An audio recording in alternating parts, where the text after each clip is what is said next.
When your desire finally stops burning. When the frantic rehearsal in your mind quiets and the urgency that once felt like fuel dissolves into a soft, steady knowing. Don't panic. That sudden calm is not failure. It's often the exact moment the system finally becomes able to receive what you were pushing for. Transform your life by learning to recognize this moment and to keep holding space for what wants to come without reintroducing the very force that blocks it. Most people mistake calm for something going wrong. They think, if I'm not obsessing, it's not happening. And so they ramp up again. They refresh, message, plan, plead, and prove.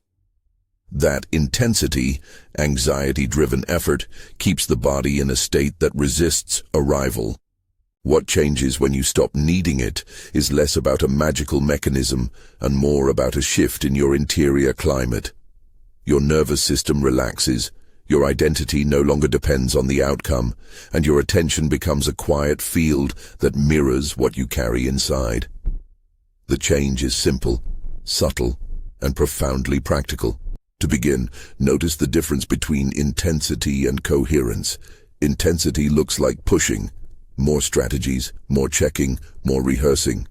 Coherence looks like steadiness, calm attention, small acts of care, and an inner posture of sufficiency. Intensity is loud, coherence is a low hum. The field metaphor helps here, not as proof of causation, but as a useful image. Imagine a pond. When you throw stones and splash water, the surface is noisy and unpredictable. When you hold still at the edge and breathe, ripples settle and reflections appear. The pond doesn't favor noise. It responds to stillness. Similarly, the systems around you, your perception, your choices, your opportunities, tend to reflect what you emit more than what you force. A short practical test. If you notice an urge to check a message, to rework an email, to rehearse a confrontation, pause. That urge is the tell. When the urge is quieted without acting on it, you are learning the muscle of restraint. When you stop needing it, these urges will become less frequent and less urgent. You will also notice quieter, kinder signals from your body that tell you are safe without solving this right now. Simplified neuroscience offers a helpful framing without making extravagant claims. When outcome dependence is high, the sympathetic branch of your autonomic nervous system tends to dominate. You run higher on arousal, scanning, planning, and reactivity. That's the classic fight-flight pattern: high vigilance, rapid breath, clenched muscles, an inner loop of what-if scenarios. When safety increases, when you practice release, your parasympathetic system can engage more often. That doesn't mean instant bliss. It means your baseline shifts toward receptivity. Slower breath, relaxed jaw, less mental rumination. In everyday language, you go from, "I must get this now," to, "I am open to what shows up." A critical point.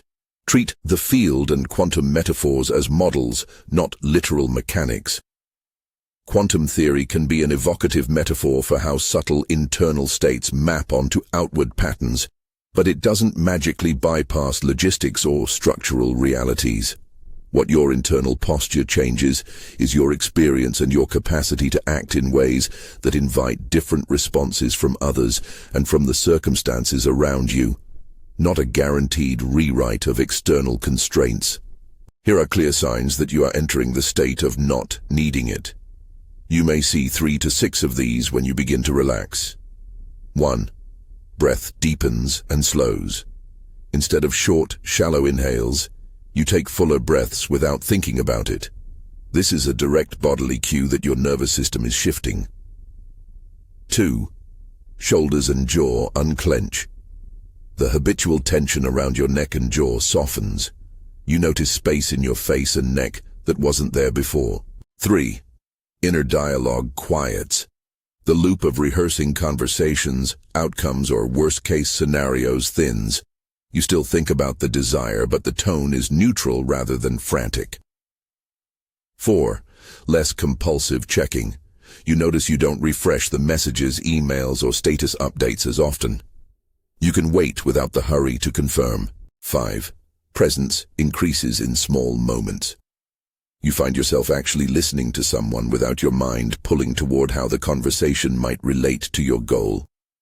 You return to daily tasks with more attention. 6. Anticlimactic reactions to small wins. When a sign of movement appears, you feel curious rather than celebratory or panicked. The arrival doesn't need to be dramatic to be real. These are not moral badges. They are observations, gentle criteria you can use to check in. Don't confuse not needing with giving up. Giving up has a heaviness to it, a sense of resignation, shame, or withdrawal. Not needing feels lighter, open, and more available. It is a posture of quiet confidence, not apathy. Giving up says, "It's never going to happen," and tightens the chest. Not needing says, "I am okay whether it arrives now, later, or in a different form," and keeps the chest open. People often sabotage the very moment reality begins to move. Knowing the common sabotage points helps you meet them when they arise. 3 frequent missteps. The checking spiral. As soon as you sense movement, an email, a tentative reply, a small alignment, you refresh, recheck, and reload. Each refresh is like a tiny exhale of need back into the system, nudging you out of coherence. The rehearsal trap. You start replaying future conversations, imagining every scenario and solution, trying to pre-sculpt reality. Rehearsal tightens muscles and returns the nervous system to a previously urgent state. The reassertion of control. You overplan, micromanage, or over-communicate to help the manifestation along. What begins as helpful logistics becomes a covert attempt to prove, coerce, or fix, which brings your state back toward intensity. These behaviors are familiar because they were adaptive at some point. Controlling and monitoring have helped you survive and achieve, but they also condition the reflex to act even when restraint would be more powerful. So what do you actually do when you notice the calm? How do you stay in receiving mode without turning it into resignation? Here are practical, embodied practices, simple, repeatable, and aimed at building the capacity to hold peace while things rearrange. Practice 1. The 30-second breath check. Pause, place one hand on your belly, and take 3 full breaths in through the nose and out through the mouth. Expected effect: lowers immediate physiological arousal and creates a micro-break from compulsive checking. Practice 2. The 2-minute presence test. When in conversation, choose 2 minutes to listen entirely without planning your response or relating the other person's words to your desire. Expected effect: strengthens your ability to be present and reduces mental rehearsing that pulls energy away from receptivity. Practice 3. The notice and not act. Pause. When you feel the impulse to check or to send a follow-up, wait for 10 minutes. If the urge persists, wait another 20. Expected effect: builds tolerance for uncertainty and weakens the automatic control response. Each of these is small and honest. They are not promises. They are training wheels for a nervous system that often learned to move before it could wait. Add a few practical cues to your environment that support this posture. Put a sticky note that says, "Breathe" on your phone, or set your device to "Do Not Disturb" during certain windows. Choose one routine in the morning that grounds you. 10 slow breaths, a short walk, a moment of gratitude that isn't trying to manipulate outcomes, but simply to register safety. Rituals are not magic. They are reminders that help you practice new habits until they become automatic. When reality begins to respond, be ready for a test. It often feels like the moment to start proving your case. Old patterns will whisper, "Now you must act. Now you must fix it. Now you must ensure it doesn't slip." Those whispers come from an identity shaped by needing. Meeting them requires a new type of courage. The courage to not act in the old way, even when doing so seems sane. Ask yourself, Which action comes from care and which comes from fear? The difference is felt in the body. Care feels rooted and open. Fear feels pulled, tight, and hurried. Identity is the deeper work here. When your sense of self is wrapped around an outcome, I will be happy when X happens, or I am someone who secures Y, you are continually feeding a feedback loop that keeps you in desire mode. Stopping needing is not about faking indifference, it's about loosening identity's grip on the object. This is the real transformation. You stop defining yourself by the outcome, and life responds to the person you now inhabit. Neville Goddard offers a concise practice that many find helpful. Assume the state of the wish fulfilled. Use this not as dogma, but as a technique for rehearsing the feeling of having what you want without clinging to the timeline or the method. Assume it in small, quiet ways. Feel how you breathe, how you move, how you listen, if you had the thing you desire. Hold that state without needing immediate confirmation. This is a rehearsal of identity, not a demand for proof. Expect anticlimax. Arrival is frequently quieter than you imagine. The thing may show up in a way that feels ordinary. You may find you are not swept by cinematic relief, but notice a new email, a small conversation, or an unexpected opening. That anticlimax is precisely the signal that your process is working differently. It is also an invitation. Respond with presence rather than with the old urgency. Be attentive to common sabotage when things begin to move. Here are more specific examples and how to meet them. You get a tentative invitation or opportunity and immediately begin to strategize how to secure it. Response. Breathe.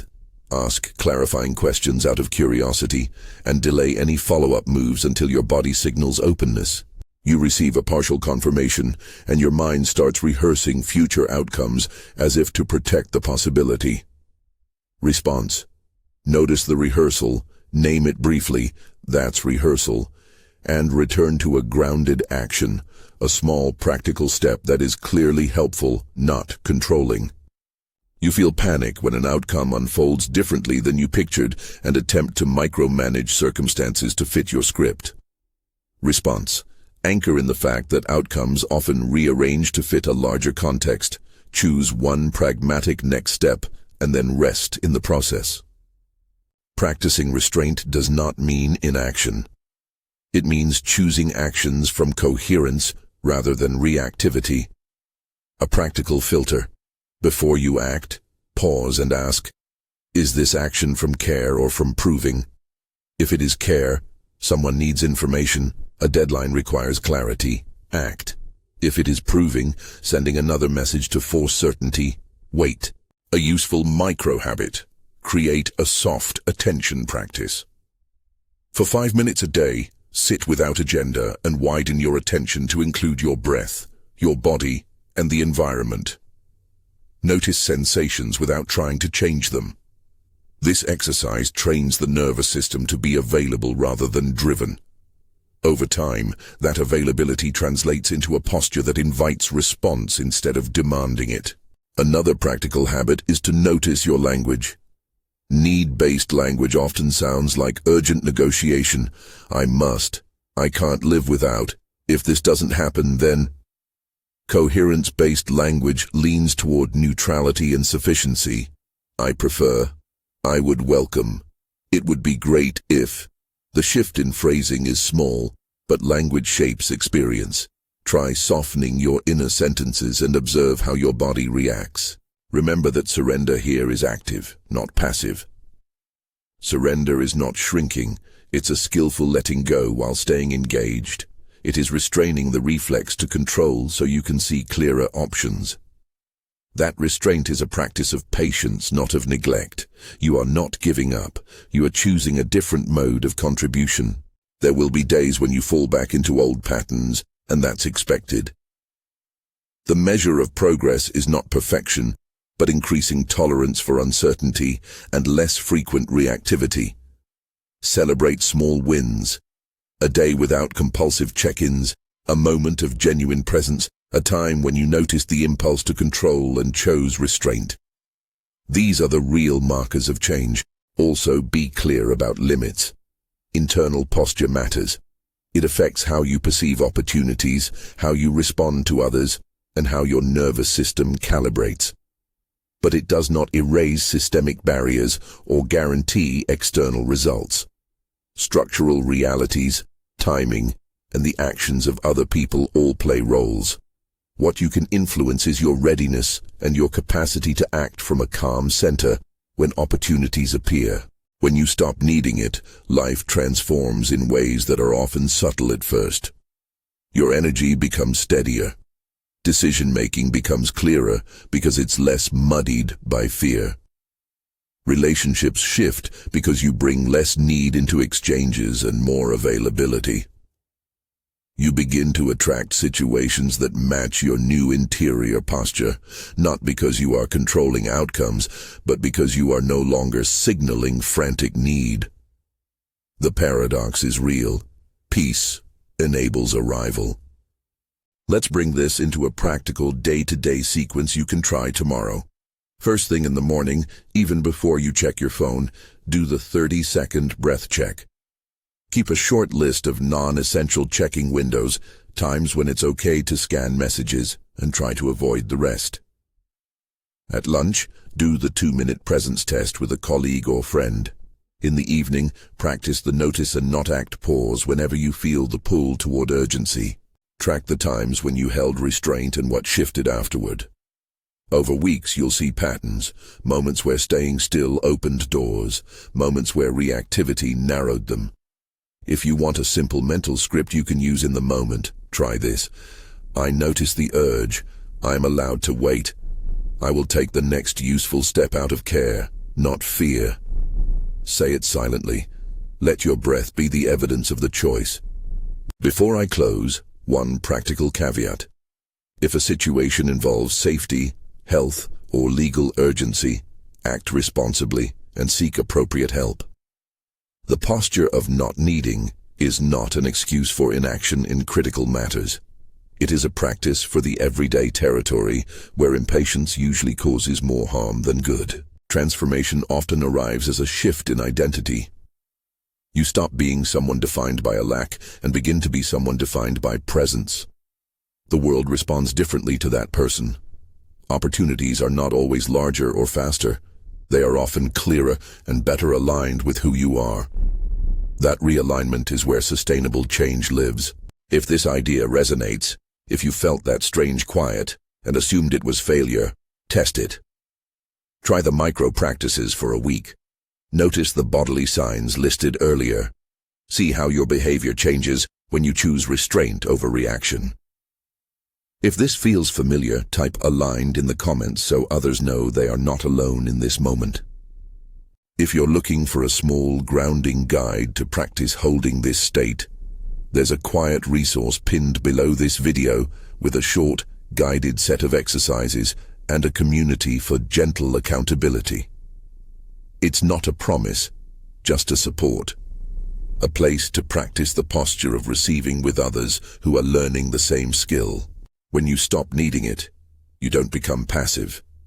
You become available. You stop throwing stones and learn to see what surfaces when ripples settle. That calm is not the end of the story.